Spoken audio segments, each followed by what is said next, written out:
வணக்கம். இன்றைக்கி டேஸ்டியான ஒரு கோவக்காய் பொரியல் எப்படி பண்ணுறதுன்னு பார்க்கலாம். அதுக்கு 1/4 கிலோ கோவக்காவை இந்த மாதிரி நீளமாக கட் பண்ணி எடுத்துக்கோங்க. அதை ஒரு பவுலில் சேர்த்துட்டு 1/2 டீஸ்பூன் மஞ்சத்தூள், 1 ஸ்பூன் குழம்பு மிளகாய் தூள், தேவையான அளவு சால்ட் ஆட் பண்ணி நல்லா இந்த மாதிரி மிக்ஸ் பண்ணி விட்டுக்கோங்க. இது அப்படியே இருக்கட்டும் ஒரு 10 நிமிஷம்.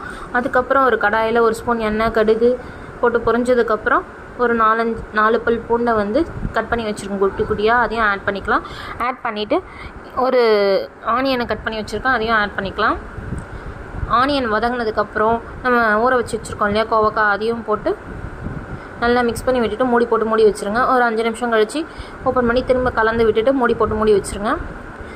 கோவக்காய் இந்த மாதிரி நல்லா ரோஸ்ட் ஆகணும். இந்த மாதிரி நல்லா கலர் மாறினதுக்கப்புறம் 1 ஸ்பூன் அரிசி மாவு ஆட் பண்ணிக்கோங்க. ஆட் பண்ணி நல்லா மிக்ஸ் பண்ணி விட்டுக்கோங்க. ஜஸ்ட் கிறிஸ்பினஸ்க்காக தான். அப்படியே மீடியம் ஃப்ளேம்லேயே வச்சு ஒரு 2 நிமிஷம் நல்லா ரோஸ்ட் பண்ணி எடுத்தால் பொரியல் ரெடி. ட்ரை பண்ணி பாருங்கள், சூப்பராக இருக்கும்.